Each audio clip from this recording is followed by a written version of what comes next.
Bonjour, chers auditeurs, et bienvenue à votre émission Cette semaine dans Dautrey, édition du 7 août. Encore cette semaine, une édition chargée, beaucoup d'informations. Premièrement, le conseil municipal de Saint-Cuthbert, on vous fait part d'interventions de citoyens par rapport à l'achat de dos d'âne pour atténuer la circulation dans les rues de Saint-Cuthbert et ainsi discuter de l'emplacement de ceux-ci. Nous avons eu aussi le 350e anniversaire de Berthierville, un événement qui était attendu de tous, donc le spectacle laser qui a été présenté pour la première fois jeudi soir, qui a été présenté vendredi et samedi aussi. Et la semaine prochaine, ça sera répété jeudi, vendredi, samedi. C'est un spectacle impressionnant, vraiment captivant. On vous invite à regarder un petit peu le mot de M. Dominique Perrault, maire de la ville. Par la suite, où il y a eu des amuseurs de rue. Et par la suite, vous avez un extrait de la présentation qui est fait sur le mur végétal. On vous parle aussi de Freddie Hunt. Qui est Freddie Hunt? C'est le fils de James Hunt. Pour ceux qui ont vu le film Rush, vous allez comprendre un peu qui est James Hunt, un ancien coureur automobile qui est venu courir dans les années 70 à Trois-Rivières et qui a découvert un certain Gilles Villeneuve. Et par la suite, le même Gilles Villeneuve a pu se rendre dans l'écurie McLaren et par la suite aller courir pour Ferrari. Donc, le fils de ce célèbre aussi coureur automobile était présent dans la région ici. Il est venu jeudi faire une conférence de presse pour parler d'un documentaire qui va s'appeler Le Petit Monaco du Canada, de l'Amérique, en faisant référence au Grand Prix de Trois-Rivières. Et par la suite, il a participé aussi à des courses et il était très impressionné de pouvoir visiter le musée Jules Villeneuve. Nous allons aussi vous présenter qu'est-ce que Opération Enfant Soleil donne, ramasse de l'argent, mais par la suite distribue l'argent dans les régions. Et c'est la capsule qui va vous présenter comment est distribué l'argent dans la région de la Naudière. Nous avons rencontré Mme Julie Boucher. Mme Julie Boucher, c'est la candidate pour représenter le Parti québécois lors des prochaines élections provinciales. Elle a bien voulu nous rencontrer dans nos studios pour nous parler un peu d'elle, qu'est-ce qui a motivé son choix, qu'est-ce qui fait qu'elle veut s'en aller en politique, en tout cas politique active, parce qu'elle était déjà beaucoup impliquée en politique. Nous pouvons aussi vous parler de la dernière fin de semaine du Festival La Naudière, ce festival international de musique classique de La Naudière, mais qui présente aussi d'autres possibilités, vraiment une activité très intéressante. Et en terminant, nous vous présentons des recettes estivales. Donc, sur ce, passez une belle semaine. On vous rappelle que notre 7 semaines dans Dautrey est diffusée tous les dimanches à compter de 12h30 et que si vous voulez avoir les informations, le bulletin de nouvelles est présenté à tous les jours à compter de 18h et en reprise à 12h30, donc le lendemain. Donc, venez nous écouter, venez voir vos informations locales. Il nous fera plaisir de vous informer. Sur ce, bonne semaine et à la semaine prochaine. Moi, je me présente, Alain Lambert, je demeure sur la rue Fernet. Moi, la demande que j'ai à faire, c'est de mettre des dos d'âne au coin de la rue Fernet et la fabrique. Parce que le monde a deviné en fou. Il y a des enfants dans le coin. Encore le samedi, il y en a un qui m'est arrivé d'en face, il venait de l'autre bord. Il s'est arrivé quasiment sur 2 roues. Là. Pas la première fois, ça fait plusieurs fois que ça arrive. Là, puis avant qu'il se passe quelque chose, là, faire un peu comme aux îles. Aux îles, ils l'ont fait, ils avaient le même problème, mais ils ont mis le dos d'âne dans la largeur du chemin. Fait que peu importe jusqu'où tu viens, il faut que tu modères. Parce que des stops, là, sur l'autre bord, il y en a bien qui ne connaissent pas ça. Là. Revirer le coin là, à 30-40 km/h, là, très souvent. T'entends crier ailleurs. Là. Ouais, donc, il avait été décidé en séance de travail qu'on allait acheter l'équivalent de 3 dos d'âne ralentisseurs, comme il vous avait été présenté. Donc, au prix que Martec fait, c'est un prix de 7 200 $ pour les 3 kits. Puis, ça inclut les agrafes. Oui. Donc, on commence par 3. On va voir comme... Ça, ils vont être assez lourds. À l'entrée, il va en avoir à l'entrée du village puis dans le milieu du village. Donc, à peu près dans ce coin-là. Dans le coin. Non, mais on n'est pas dans le village. Lui, là, au coin, au fond? OK. Avec, quand tu le vires, là, avec toute la haie qu'il y a, là, chez le Pierrot Lapierre, Pierre Lapierre, il faut que tu avances le nez du véhicule dans la rue Fernet pour virer le bout de le virer. Puis ça ne fait pas de stock, il n'y a pas de stock, il n'y a rien. Là. Ben, on va considérer ça. À suivre. Oui, ils vont être achetés. Oui. Ben, quitte, on avait dit que c'était un début, hein, ça se peut qu'on en achète d'autres plus tard, on verra. Mais on commence. On commence à en mettre. Mais des mètres de vitesse qui est dangereux. Oui. Moi, j'avais une question. Ça serait-tu plus avantageux de mettre un stop au bout de la rue? Puis, ça ne donne pas grand-chose. Ils ne font pas les stops. OK.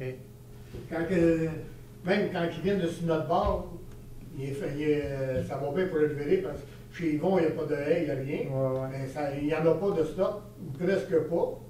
Mais quand tu t'en viens que pour le virer sur l'autre bord, quand tu pars la rue de fabrique, là, puis ça n'arrête même pas là, pour le virer. Tu vois, moi, samedi, là, dans la moitié du char, en rue Fernet, quand je suis venu pour le virer, pour venir à bout de voie, puis l'autre s'en venait. OK. Je te dis, c'est loin d'être drôle dans le Mais est-ce que c'est régulier? Est-ce que c'est régulier? Ah, c'est régulier. Mais vous pouvez appeler la Sûreté du Québec aussi, hein? Ouais, mais ils ne viendront pas s'aveiller là. Ça commence à 4h, 4h30. À force de dire, des fois, ça va. Puis j'imagine que c'est toujours les... J'imagine que c'est toujours les mêmes personnes? Ah, pas mal toujours les mêmes. Ouais, je pense que j'en connais un là-dedans. Puis ça vire, là, quand ça vient de l'autre bord, là, ça vient couper là, sur notre bord de nous autres, tout ce qui est le stock. C'est pas. S'il y avait un taux d'onde, nous autres, on arrêterait, mais l'autre arrêterait aussi, il ne viendrait pas nous passer d'en face.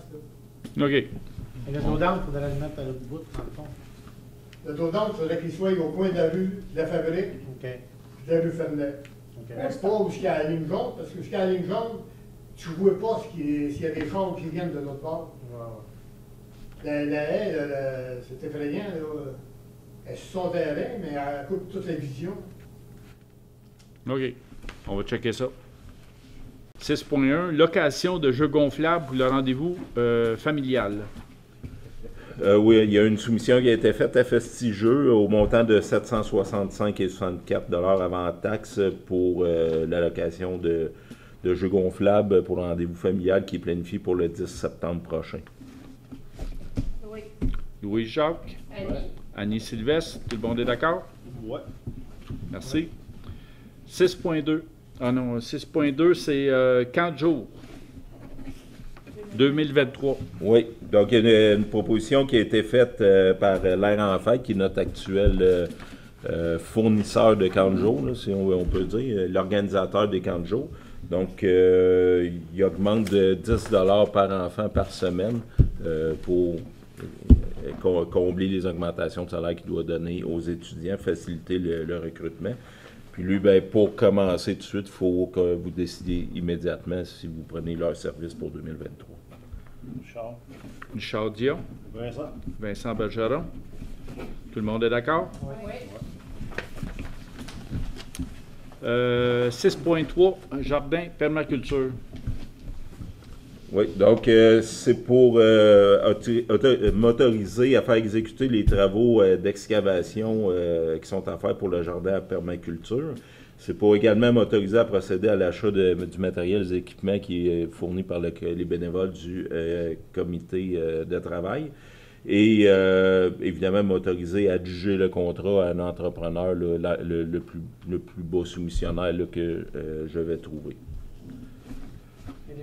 Éric Deschaines. Richard Dion.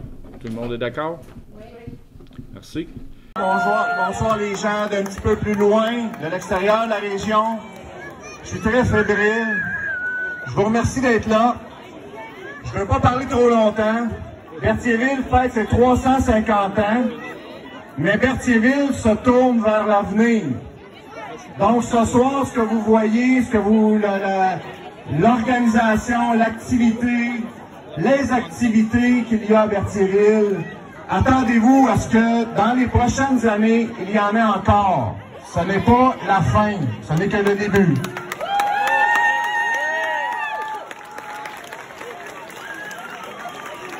Ce soir, c'est un petit peu le point culminant. Je tiens à remercier vraiment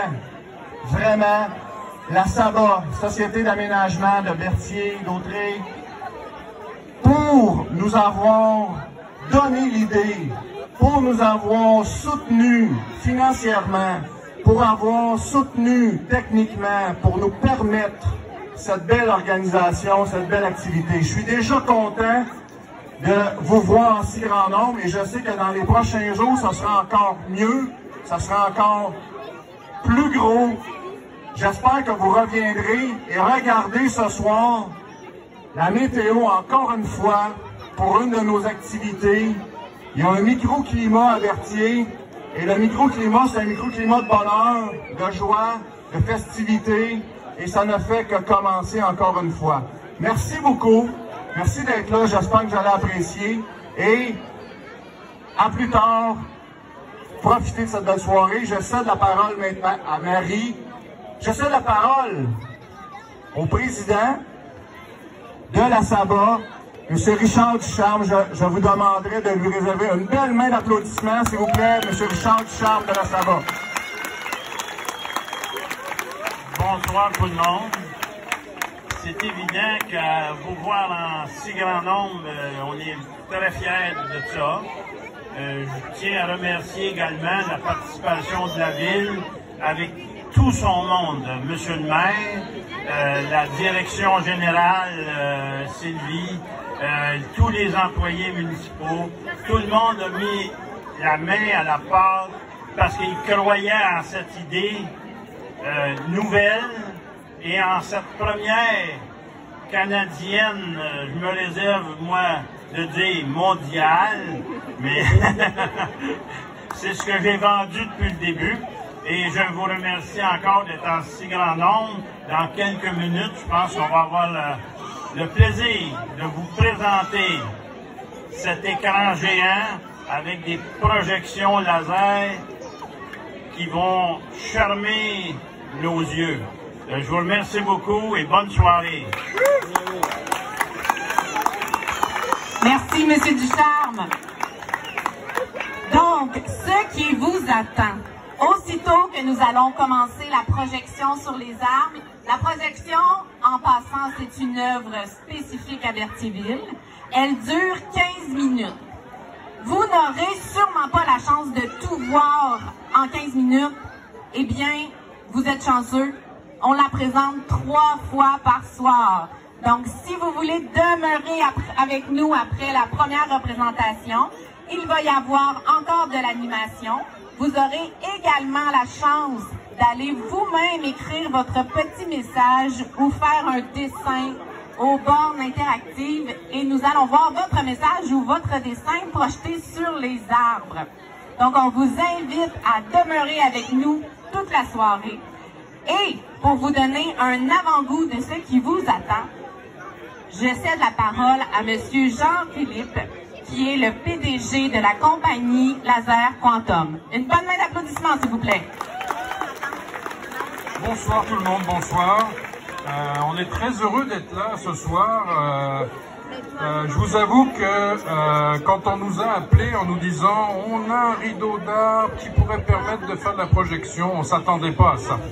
À notre connaissance, un rideau d'arbres de cette longueur-là, aussi plat et aussi incroyable, on n'avait jamais vu ça. Et donc quand on est venu faire les premières visites, on a dit « waouh, il y a quelque chose à faire ici ». Et donc c'est un endroit unique, hein, il faut se le dire, c'est très très rare d'avoir autant d'arbres alignés de cette manière-là. Et donc on va utiliser des technologies de rayons laser pour aller tirer sur les arbres et donc le tout synchronisé sur une musique. Il faut savoir que la technologie laser qu'on va utiliser ce soir est une technologie assez récente et donc on va converger plusieurs projecteurs qui vont créer une image géante et donc on va pouvoir animer sur les arbres. Une fois que le spectacle sera fait, on va inviter les gens, il y a 2 bornes grises de chaque côté du site. Donc il y en a une ici, là je suis là moi, de ce côté-là. Et il y en a une ici, juste où la petite jeune fille, donc la technicienne laser est présente. On vous invitera à venir et vous pourrez dessiner directement sur les arbres. Donc vous avez juste à vous présenter et vous pourrez vraiment dessiner sur les arbres un dessin, vous pouvez même écrire, pourquoi pas une déclaration de mariage, parce que ça avait l'air d'être le thème de la soirée. Et donc chacun pourra dessiner. comme nous allons avoir plusieurs shows laser, il est bien évident qu'au niveau de l'interactivité, vous aurez plusieurs fois, donc vous pourrez revenir plusieurs fois. Après chaque show laser, il y aura une période d'à peu près 30 à 45 minutes on va dire de projection interactive. Donc on vous demandera d'être bien discipliné, de vous organiser, de vous aligner, et puis un par un, vous passerez. On va allouer qu'un petit temps à chaque personne, sinon ça ne marchera pas. Donc vous aurez 1 minute pour nous dessiner quelque chose. Donc on compte sur les artistes ce soir, et puis n'hésitez pas à prendre des photos de vos œuvres. Ça va quand même être des images qui vont être très grandes. Donc voilà, je vous remercie beaucoup, je vous souhaite une bonne soirée.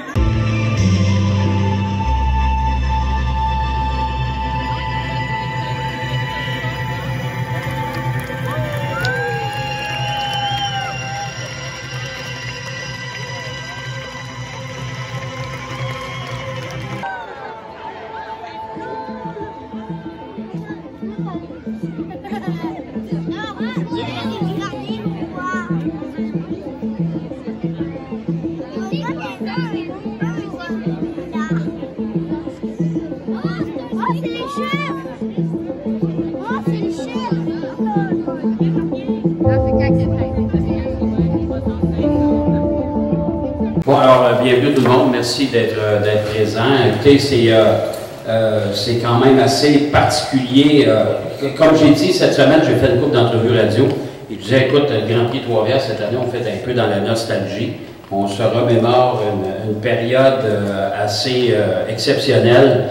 On retourne en 1976, lorsque le père de Frédé s'est fait battre par Gilles Villeneuve et qui est retourné chez lui. Vers son équipe chez McLaren en Angleterre, et puis il a dit, ben écoutez, moi il y a un gars au Québec, là, ça vaudrait peut-être la peine de le considérer. Et c'était une belle époque de la Formule 1, parce qu'à ce moment-là, les équipes de F1 pouvaient inscrire une 3e voiture sur la grille, et c'est ce que McLaren a fait. Il a donné un volant à Gilles Villeneuve, qui a fait les 3 derniers Grands Prix de la saison, pour ensuite être sollicité par Enzo Ferrari. Mais le grand responsable du passage de Gilles Villeneuve en Formule 1, ben, c'est grâce au père de Frédé. Alors, cette année, moi, je discutais avec Louis Nicolas, parce qu'on travaille sur des archives du Grand Prix. On essaie de ramasser tous les souvenirs, les vieux de la vieille de l'époque, avec Claude Bourgeois, des amis du Grand Prix, qui est ici. Puis on a travaillé là-dessus, puis finalement, mon Louis Nicolas m'envoie un petit message texte en disant, « Hey Jacques, imagine-toi donc, j'ai parlé avec Freddie Hunt, le gars de James Hunt. » Ah, ouais, j'ai dit, t'es-tu sérieux? Ouais, puis là, il dit, il viendrait à Trois-Rivières, mais en même temps, il dit, il se demandait s'il ne pouvait pas courir. J'ai dit, c'est sûr qu'il va courir. Alors, vous avez le résultat aujourd'hui. Notre ami Frédé va courir dans la Coupe Nissan Sentra. Il a découvert la voiture hier. Je suis obligé de vous dire qu'il est tombé dedans quand il était petit, parce qu'après 3 tours, c'était réglé. Alors, you're doing a very good job with the Sentra. No problem yesterday. You had fun, right? Yeah, I had fun. The car felt fine, but I don't know how quick I was. No reference. You have 3 days to practice. Don't worry about that. 20 minutes, isn't it? Yeah, 20 minutes. 20 minutes.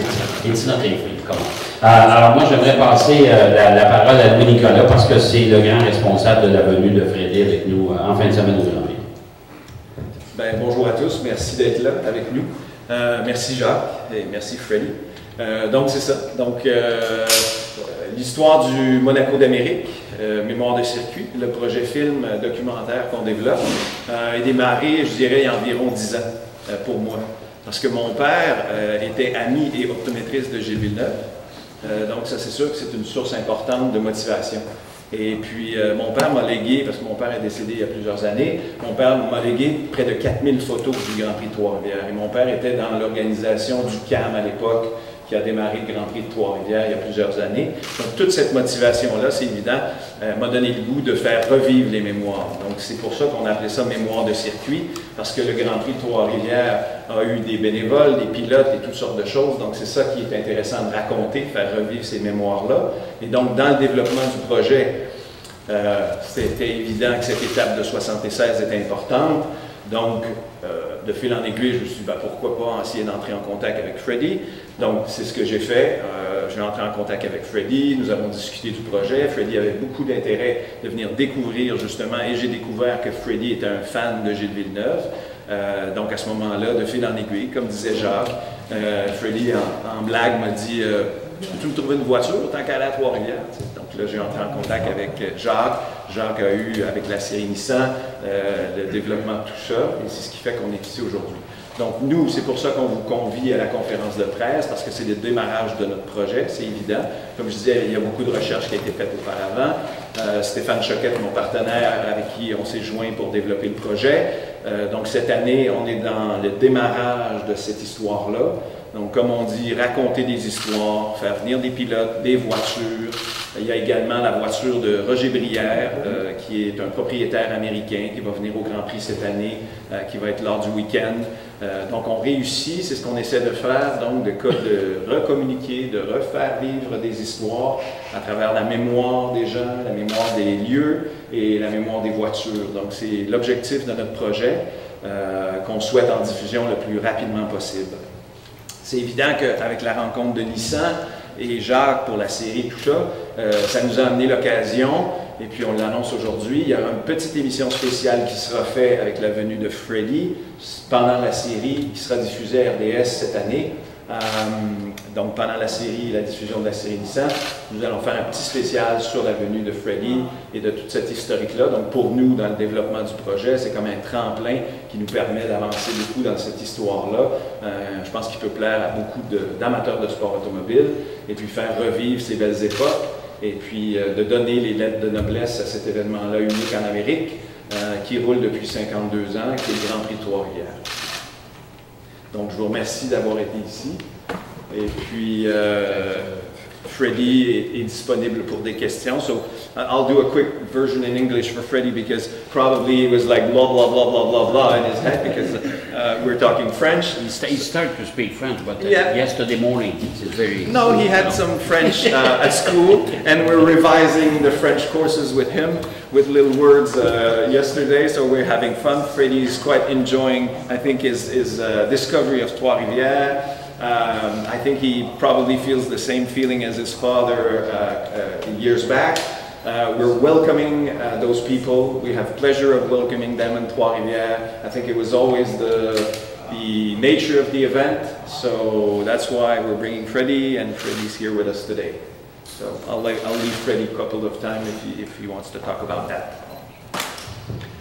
Well, yeah, no, it's great to be here.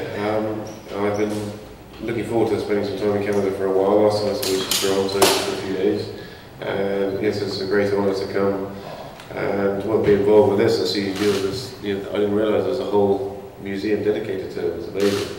I read Gilles' book a few years ago, and since then he's been my number one favourite driver. Everyone asks me who's your fan in Formula One, and people expect me to say my father, maybe Ayrton Senna or Schumacher, but no, Gilles was. He wasn't a world champion, unfortunately, but I think he was. What I love about him was his speed, and had he had a better car, wasn't such a gentleman with in the Ferrari, then perhaps he would have had many championships. It's just an awful tragedy to lose him so early.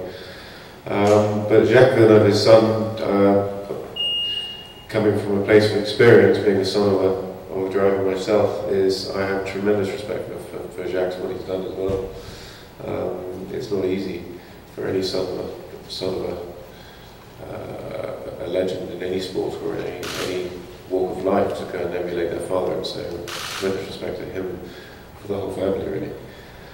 And yeah, the story, I feel so proud of my father, and well, the sort of the connection between my father and Gilles, because it was, I think it was the 76 race when my father raced Gilles, and Gilles disappeared into the distance, and my father said, wow, I mean, he was so impressed that he called McLaren, and that's what got him to drive in 77. Néhémie a une hypochondroplasie avec une hypotonie congénitale de naissance et une cardiomyopathie stade 3. une cardiomyopathie. Dans le fond, c'est tout le système du cœur qui ne fonctionne pas bien. Némi a une valve cardiaque défectueuse. L'hypotonie congénitale, en fait, c'est un manque de tonus musculaire. Fait qu'il est plus mou. Puis l'hypochondroplasie est une maladie dégénérative musculaire qui va aller atteindre tout le système nerveux neurologique qui fait que les muscles ne fonctionnent plus. Tout au long de ses hospitalisations, Néhémie a pu bénéficier des meilleurs soins. Des équipements adaptés à la taille des enfants sont nécessaires dans tous les hôpitaux du Québec. Cette année, les octrois versés dans la région de la Naudière ont entre autres permis l'achat d'une table de réanimation à l'hôpital Pierre-le-Gardeur. Madame Suzy Correa, vous êtes chef d'unité soins infirmiers mère-enfant-famille pour le CIS de la Naudière. Vous travaillez ici à l'hôpital Pierre-le-Gardeur depuis plusieurs années. Parlez-moi de l'équipement qui est financé, cette table de réanimation-là. À quoi ça va servir concrètement? Bien, en fait, les équipes de pédiatres et d'infirmières ont accès rapidement. Ils déposent le nouveau-né dans cette table-là puis sont capables d'intervenir rapidement. Donc, ils ont les équipements médicaux, l'oxygène, l'appareil à succion, la lampe chauffante. Cette table-là, c'est comme un outil essentiel à la prise en charge d'un nouveau-né qui va pas bien. Ça fait 35 ans qu'Opération Enfant Soleil finance de l'équipement un peu partout dans les hôpitaux de la région de la Naudière. Qu'est-ce que ça change concrètement pour une famille de pouvoir recevoir les soins à proximité? À faute d'avoir des équipements, des fois, les familles sont obligées d'être transférées dans d'autres centres. Donc, c'est sûr que ça génère beaucoup d'anxiété chez les parents. C'est pas idéal non plus là, pour le transfert d'un bébé, ce que ça peut générer cliniquement au niveau de sa stabilité. Donc, c'est sûr que c'est préférable de les garder dans notre région. Vicky, merci d'avoir accepté notre invitation. Vous êtes franchisée propriétaire d'Énergie Cardio depuis combien de temps? Je suis franchisée Énergie Cardio depuis 12 ans maintenant. Depuis combien de temps est-ce que vous êtes partenaire avec Opération Enfant Soleil chez Énergie Cardio? Tout le grand réseau Énergie Cardio est partenaire depuis plus de 20 ans. Je trouve qu'il y a un beau lien qui unit Opération Enfant Soleil et Énergie Cardio. On a tous les deux à cœur la santé et le bien-être des enfants. Parlez-nous de ce lien-là qui nous unit. En fait, à chaque fois qu'on remet le chèque au Téléthon, on écoute les témoignages, on se dit toujours qu'on fait une différence, puis on veut les voir guérir, on veut les voir sourire, on veut les voir jouer, on veut savoir qu'ils sont capables d'être actifs. Puis aussi, on veut faire une différence au niveau des familles, de savoir que les parents ils ont un soulagement, puis que ça a vraiment changé quelque chose dans leur vie de façon favorable, puis de façon durable. Est-ce que vous savez à ce jour combien vous avez réussi à amasser d'argent pour les enfants malades au Québec? Oui, certainement. À chaque année, on a des montants amassés entre 300 à 800 000 $ pour un total de plus de 5 millions depuis le début. Cette année, grâce à votre générosité, 45 607 $ ont été versés dans la région de la Naudière, ce qui porte le montant total à plus de 1,6 million remis dans la région au cours des 35 dernières années. Qu'est-ce que vous aimeriez dire aux donateurs, à tous ceux qui ont donné de l'argent, qui ont rendu ça possible? Au nom du CIS de la Naudière, je ne peux que remercier Opération Enfant Soleil pour leurs précieux investissements dans nos secteurs d'activité. Sans eux, ces équipements-là sont tellement dispendieux, puis dans nos budgets, bien, on ne serait pas en mesure de pouvoir absorber là, des équipements hautement qualifiés comme ceux-là. Opération Enfant Soleil, c'est une famille. Mais quand tu regardes tout à l'extérieur d'eux, c'est pas simplement une petite famille, il y a une grande famille. Tu sais, d'avoir des donateurs, d'avoir des familles qui soutiennent cette cause-là en tant que mère, ben, tu sais, c'est gros. Ça n'a pas de prix pour moi parce que c'est vraiment magique. Merci de tout cœur aux donateurs et aux partenaires qui appuient la cause année après année. Joignez-vous aussi, la grande famille d'Opération Enfant Soleil.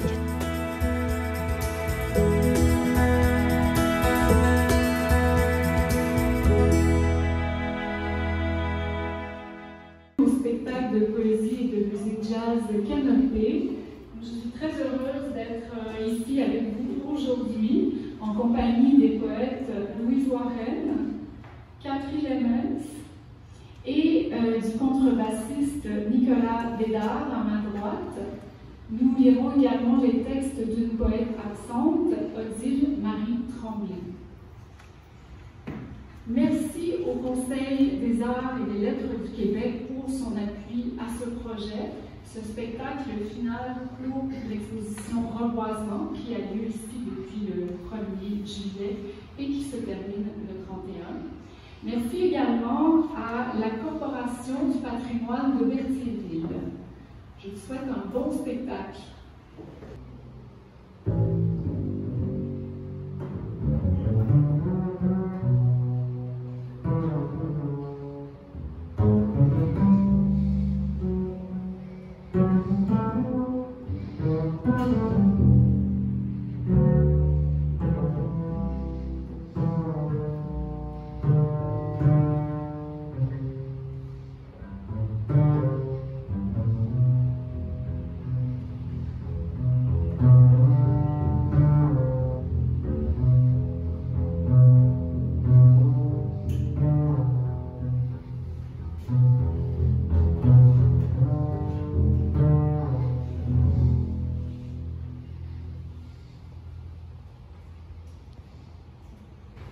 Alors, je vais vous lire aujourd'hui, c'est la première lecture que je fais de mes cartes vivaces. Et donc, j'ai réservé cette lecture très intime pour vous. Trèfle et abeille. Pointe du crayon posée sur le trèfle. Le trèfle apparaît comme un objet de justesse, de précision, beauté de la répétition, équilibre. Je n'écarte pas sa fonction de talisman, presque un baume apporté par ce vers bienveillant. Veille sur le trèfle, veille sur moi, le temps de ce vertige. J'implore toutes les présences de m'accompagner. Ce motif me signale la vitalité au cœur de la Garenne. Émilie Dickinson et ses rêveries d'abeilles. Cette prairie exige résistance et flottement. Ici, le trèfle à 4 feuilles, l'éclair doré. Protection et guérison. Motif du nuage. Les nuages montent, l'esprit se détend. Le nuage engendre une pensée fluide et sa plasticité des formes éphémères. Moment de contemplation, comme on se penche sur le sommeil d'un nouveau-né, d'un poème. De cet autre point de vue, l'horizon s'élargit. Lire oblige à ralentir, à se rassembler. Cette action installe le calme. Monter et descendre dans sa propre respiration. Un poème bref paraît souvent comme un nuage suspendu. Le recueil, un herbier de nuages. Respirer, contempler. Atelier du jardinier. Les plantes soulèvent la nuée. Les plantes sous l'eau, dans la forêt. Les plantes de mon lexique me disent la vitalité des mots, leur vérité secrète. De quoi chacune a-t-elle besoin? D'eau, de terre, d'un tuteur. Le jardinier se penche sur les cycles, les étapes, la marche à suivre. Dans un atelier, on examine ce qui pousse dans les bouillons. On évalue la journée. La table et les pages témoignent des mutations. Rencontrer un à un ces objets. Herbier. Être longtemps poursuivi par des mots.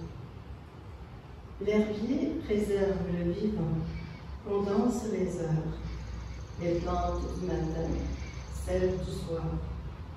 Prélever, nommer, classer, constituent les premiers signes d'une construction. Mon herbier de mots circonscrit la vastitude, le territoire. Je ne cherche pas la définition, mais la vibration du mot. Malgré ce qui se fragilise et se casse, l'herbier abrite une ménagerie de vers. Se recueillir. Fumée d'eau et de terre. Un voile se soulève, je ne sais pas ce que j'ai vu. Légère, évanescente, fantomatique, les fumées d'eau et de terre hypnotisent, ralentissent. On assiste à une mémoire défaite, à la déconstruction du paysage, à la fuite. vision de l'inconscient, procession de linge gris, de spectre, avril, montée d'un chant, perte de soi. Accueillir cette fragmentation, cette étrangeté, la visite des fantômes, les héberger, les écouter, répondre à l'inachevé. L'air, mon Dieu, laisse à la porte son bruit d'été.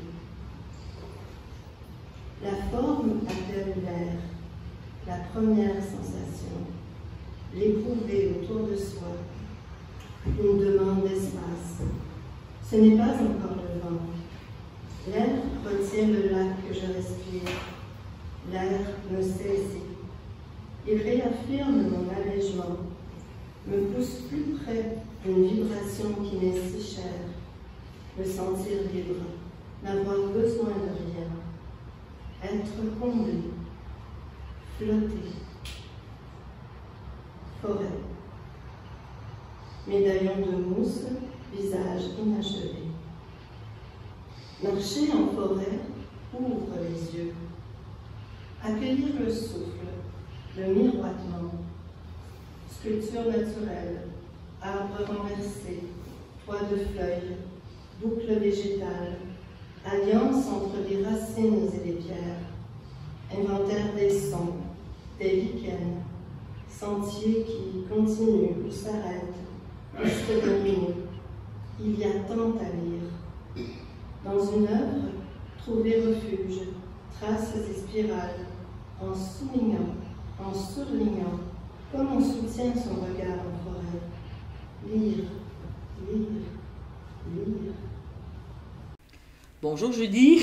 Bonjour Danielle. Ça va bien? Oui, ça va bien. Aujourd'hui, tu viens nous rencontrer parce qu'on a eu une belle nouvelle au début de la semaine. Effectivement. Tu vas te porter candidate pour les prochaines élections pour le Parti québécois. Tout à fait, oui. Une nouvelle expérience, mais aujourd'hui, le but qu'on fait avec toi, ça va te parler peut-être un petit peu qui tu es, parce qu'on veut te connaître quand même, parce que moi, je te connais depuis longtemps, justement à cause, on va en parler, tu étais au Parti québécois, tu as travaillé avec Yves Perron, tu as fait des choses. Donc, on est rentré en contact souvent, mais là, tu sautes le mur, tu sautes la clôture, on pourrait dire, et tu t'en vas de l'autre côté. Oui, en effet, c'est tout un saut. C'est tout un saut. Plongeon, comme on dit. Mais c'était une belle expérience, tu vas voir. Je suis sûre oui, que tu vas tout à fait. Tout à fait. Donc, Julie Boucher, ça fait longtemps que tu es dans le coin ici, tu es à Saint-Gabriel. Tu es venue t'installer? Oui, moi je suis à Sainte-Élisabeth en ce moment, mais depuis l'âge de 10 ans que j'ai grandi, là, dès l'âge de 10 ans à Saint-Gabriel, on a de la famille là-bas. Tu es dans MRC. Oui, tu connais le comté, tu connais toutes les choses. Maintenant, tu es à Sainte-Élisabeth.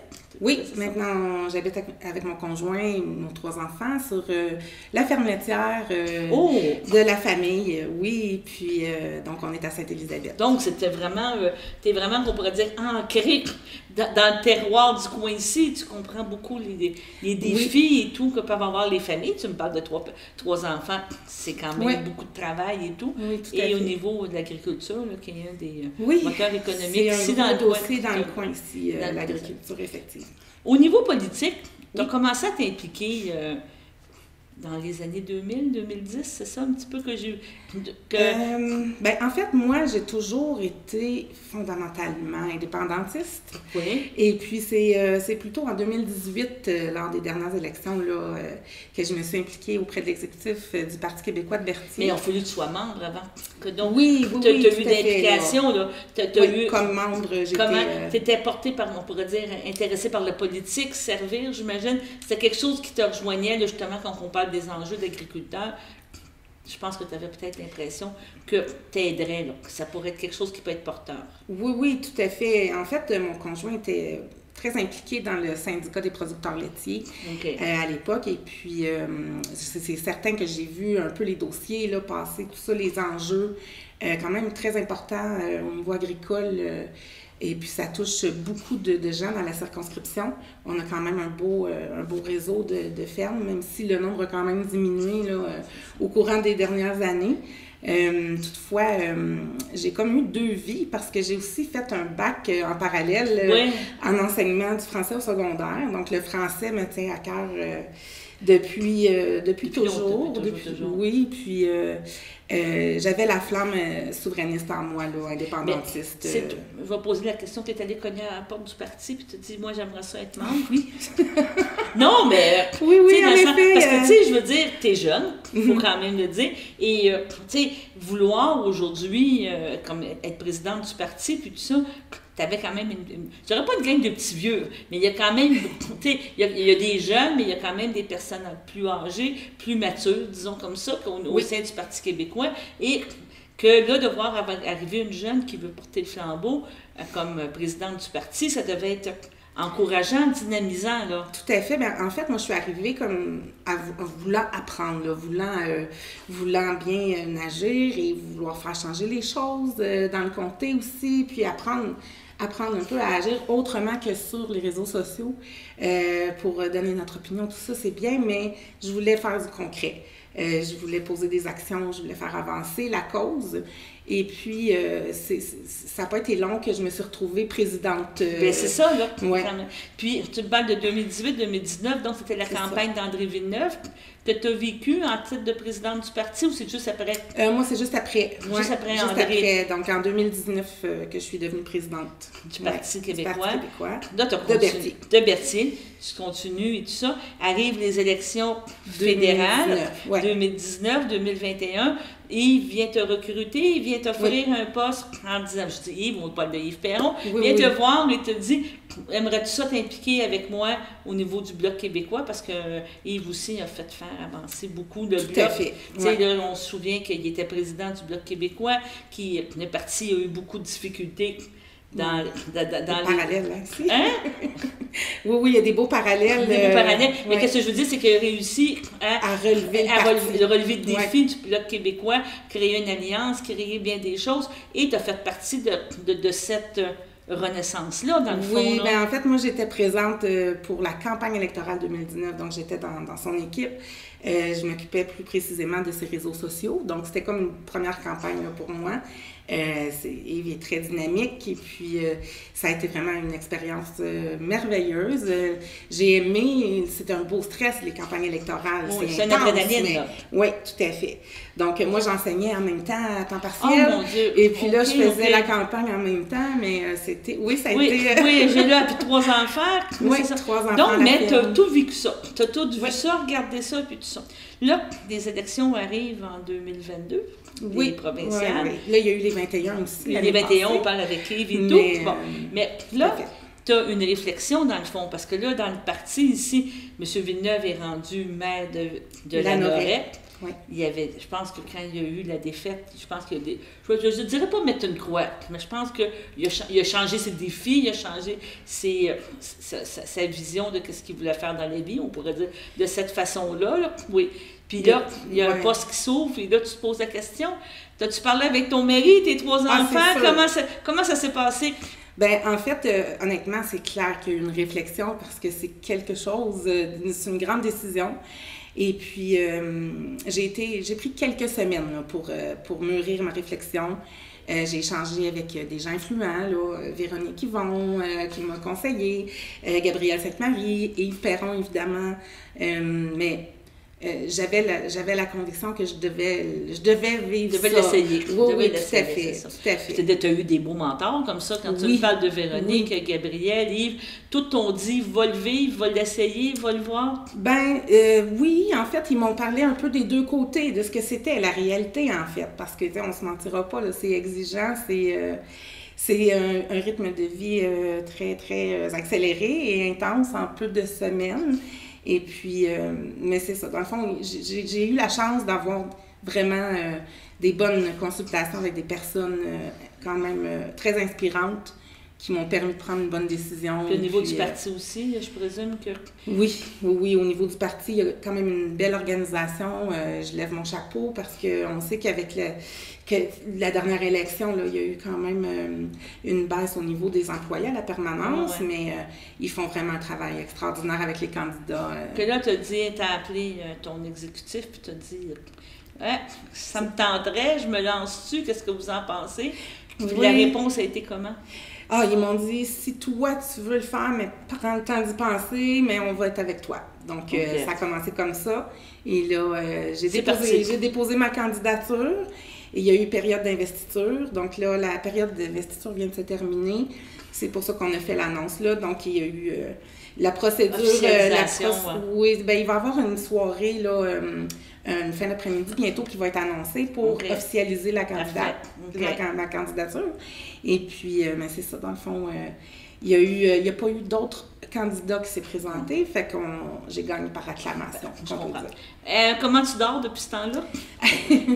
Écoutez, je dors quand même des nuits un peu courtes, un peu plus courtes, parce qu'il y a beaucoup d'émotions.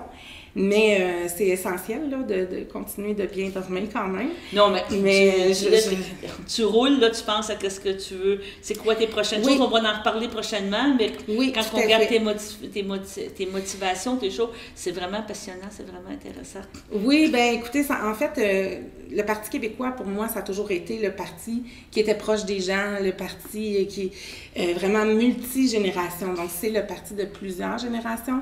Moi, j'ai mon père qui était très engagé émotivement pour la souveraineté. On est une famille assez indépendantiste. Et j'ai avec moi, là, dans l'équipe, là, justement, des jeunes. J'ai un jeune de 16 ans qui vient d'avoir 16 ans. Donc, il y a beaucoup de jeunes en ce moment au Parti québécois. On les voit, ils sont sur le terrain, sont dans les instances. C'est vraiment impressionnant de voir la présence de la relève. Puis moi, je trouve que la relève, bien, c'est l'avenir. Donc, c'est la meilleure écoute qu'on peut avoir pour savoir un peu. Puis tu vas être un exemple. Tu es un exemple de dire j'y vais, compte tenu des charges de travail, des choses que tu fais. Oui, tout à fait. Bien, écoutez, moi, c'est vraiment un honneur pour moi là, de vivre ça. Donc, j'ai hâte d'aller à la rencontre des gens, j'ai hâte de commencer la campagne. Bien, c'est commencé. C'est commencé, je pense que tout le monde est commencé. Donc, on va sûrement s'en reparler de tout ça, de toi qui tu es, puis qu'est-ce que tu vois comme campagne, qu'est-ce que tu veux offrir quand ça va être vraiment officiel. Ça devrait être dans les prochaines semaines maximum. Mais présentement, bien, on te félicite. Merci. On t'offre bonne chance, puis beaucoup de travail, mais tu as l'air très motivé, c'est très intéressant. Bien, merci beaucoup. Puis au plaisir de revenir vous jaser, bien sûr, des prochains enjeux. Bonjour Renaud. Bonjour Daniel. On est rendu, on pourrait dire, à l'apothéose, on pourrait dire à la grande finale du festival cette année. Ouais. Et justement, avant de commencer l'entrevue, on se parlait qu'il ne fallait pas oublier Yannick.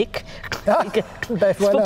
Parce que là, quand même, tu as quand même une belle relation. Là, pas dire, si tu ne veux pas la perdre, cette relation avec ce fameux chef d'orchestre-là. J'ai le privilège d'une amitié qui est déjà longue, de décennies avec Yannick.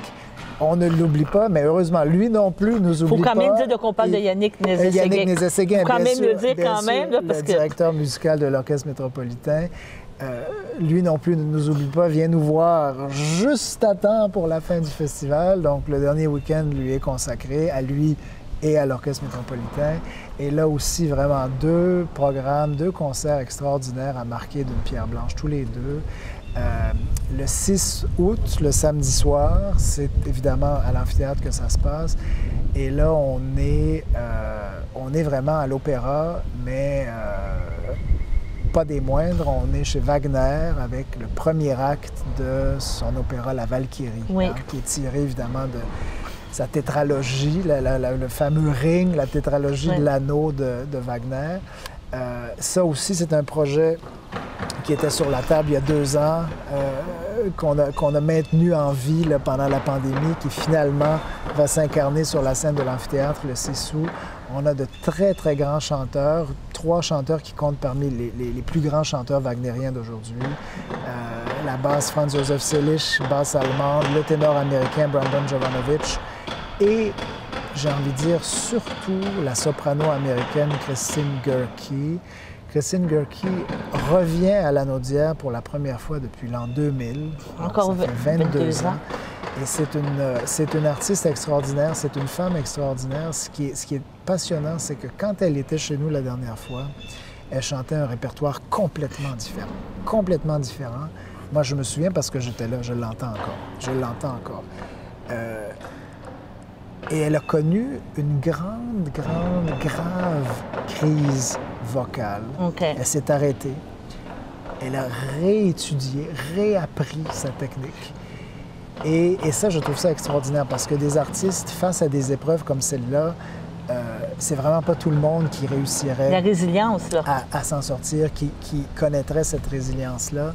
Christine Görke, oui, et en fait, elle est devenue, à la suite de cette crise-là, elle est devenue, encore une fois, une des plus grandes sopranos dramatiques du monde. Et quand je dis du monde, je veux dire, elle fait partie d'un club de collègues là, dont les membres se comptent sur les doigts d'une main, oui, au maximum.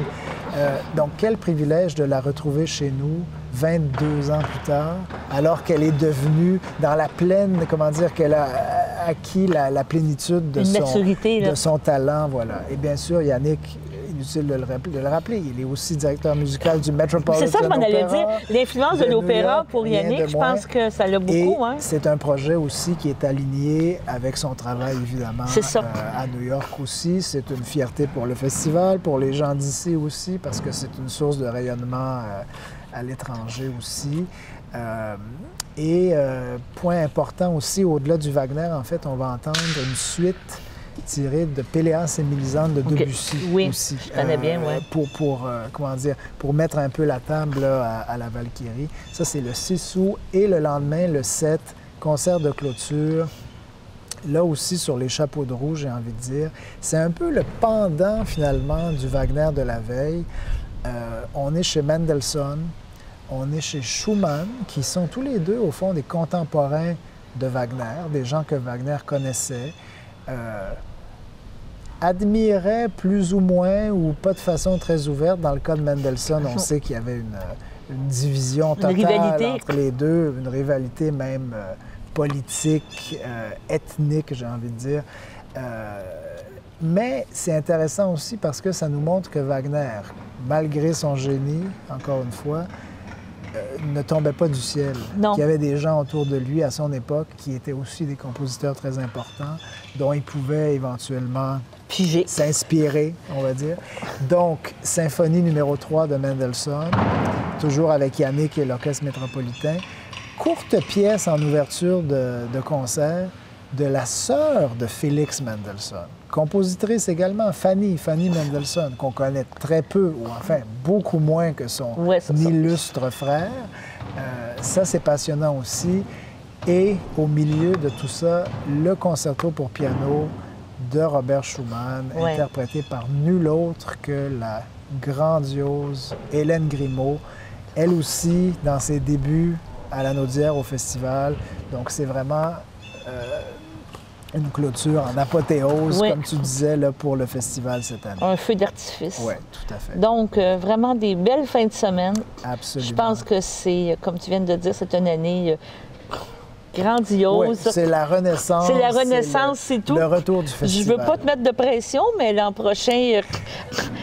Je te remercie d'en parler parce que j'y pense moi-même tous les jours. Je me dis, mon Dieu, il va falloir maintenir la barre. Maintenir la barre haute. C'est pour ça qu'on est là. C'est pour ça qu'on est là. Non, mais c'est passionnant. Je te remercie beaucoup de toutes les entrevues que tu nous as accordées au fil des semaines. C'était enrichissant, passionnant. Merci. Puis tu nous donnes le goût de venir voir. Tant mieux. Voilà, maintenant... Je pense que je vais m'installer une petite tente sur le coin ici, puis... Tout ça sert à, j'espère aussi pour les gens là, de voir que tout ça leur appartient, est accessible, puis qu'ils viennent nous voir parce qu'il n'y a rien qui me fait plus plaisir que de les retrouver ici. Bon, ben on va dire comme tu disais, ton monsieur qui dit « J'aime pas ça, mais je viens à toutes les... » J'aime pas ça, mais je viens quand même. Que je trouve ça passionnant, cette réflexion-là. Bon, ben merci Renaud, c'est vraiment apprécié. On va te laisser aller à tes occupations parce que je pense que tu en as beaucoup. Ça continue. C'est un feu roulant. Merci beaucoup. Merci, à bientôt. Bonjour, mesdames et messieurs. Alors, nous sommes de retour à nos petites recettes d'été avec l'émission « Qu'est-ce qu'on mange sur le balcon ?» Daniel? Eh bien, oui, cette semaine, sur le balcon, nous allons manger une traditionnelle brochette de bœuf. Il faut quand même... Qui dit été, qui dit barbecue, va dire bœuf. Je pense que c'est quand même... Tout à fait. Comment je peux dire ça? Le repas mâle, je pourrais dire, de préférence. Là, que c'est si on mange... Et moi, comme vous le savez, je suis toujours un petit peu à l'avant-garde ou mettre ça un petit peu simple pour réussir à faire une recette. Donc, vous allez pouvoir me donner pour commencer du vin rouge. Oui. N'en abusez pas. On en a déjà abusé un petit peu du vin rouge, mais on va continuer. Et dans le vin... Moi, je prends un sac comme ça, c'est parce que c'est pratique, puis tu te casses pas la tête pour OK. On va serrer ça. Je vais avoir besoin d'huile. D'accord. Et voilà. Que je mets encore là, comme on dit. Vous y allez pas mal à l'œil. On y va à l'œil, oui, oui. On y va. Maintenant, dans ma brochette, avant de rajouter ma viande, moi, j'aime toujours mettre un petit peu de moutarde de Dijon. OK. C'est un petit peu fort quand même, ça. Pas Oui, oui. Trop, là. Non, vous avez bien raison, mais moi, j'aime bien ça. Ça donne du goût. Oui. Et aussi, ça permet toutes ces condiments-là dans notre vinaigrette, dans notre sauce, ça nous permet d'attendrir notre viande. Si on a une viande un petit peu moins, si on ne prend pas une coupe, justement, on pourrait dire filet mignon ou bœuf Angus, parce que c'est sûr qu'on est conscient que ça coûte quand même assez dispendieux maintenant du bœuf, on peut prendre une viande un petit peu... Et là, vous avez mis des petites échalotes. Des petites échalotes, c'est ça. On peut prendre une viande un petit peu moins de qualité, mais ça nous permet d'avoir une bonne brochette qui va être... Et ça, là, c'est pas grave si sont coupés grosses comme ça. Ben non, le but, c'est ça. C'est ça, il faut que ça soit massif. Comme on l'a dit, c'est mâle. Okay. Et normalement, en principe... On ferme le tout. On ferme le tout et ça nous permet de macérer notre viande. En sécurité. En sécurité, sans faire de dégâts. Ça, c'est toujours l'objectif de la chose. Et normalement, je vais le mettre au frigo environ minimum 2-3 heures. Ou nuit, c'est sûr que c'est comme l'idéal. OK, pour que ça macère. Donc, nous allons les porter au frigo. Allons-y gaiement. Allons-y gaiement. Notre viande, comme on s'est parlé tantôt, après quelques heures de macération, notre viande est prête à être embrochée, comme on pourrait dire. Et nous allons maintenant préparer notre brochette. Et ça, je fais ça vraiment, on pourrait encore là dire au goût du jour. Moi, j'aime beaucoup prendre les légumes qu'on a de saison, que si c'est au début de la saison, bien, ça peut être des... Aujourd'hui, on a mis des piments, des oignons, mais ça peut être des champignons, ça peut être vraiment de qu'est-ce qu'on a sous la main. Et là, on va mettre notre préparation dans un plat. Premièrement, pour pouvoir récupérer les morceaux de viande. Et par la suite, on va faire notre brochette.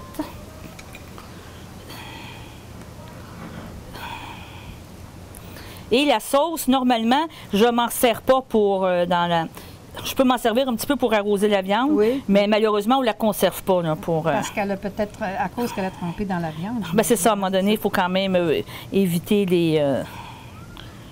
les transmissions de bactéries. C'est cela. 1, 2, 3, 4. Mettons, par exemple, j'en prends un autre ici.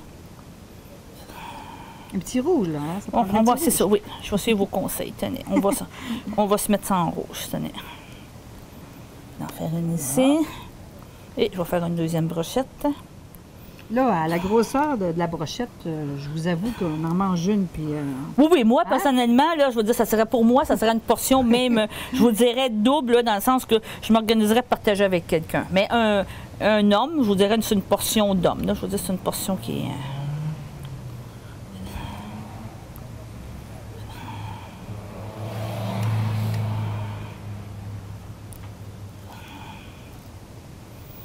Quand on fait des brochettes de poulet, on peut rajouter des fruits. C'est très bon avec des pommes, des ananas, oui, c'est bon.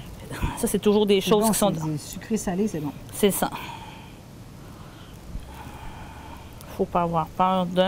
Innover. C'est ça, ou de se mouiller, comme on dit. On n'a pas bien le choix. On va le mettre comme ça. Et c'est sûr, vous allez voir, on a déjà des préparations. Tantôt, on va pouvoir faire des dégustations. Donc, on va faire cuire nos brochettes. Oui, ça vous aurait pris quelque chose? Non, c'est beau. On va survivre. Que je le fais toujours sur un feu très vif. On va partir nos brochettes. Et voici nos brochettes. On pourrait dire d'inspiration bavette de bœuf avec une petite sauce à l'échalote et au vin rouge.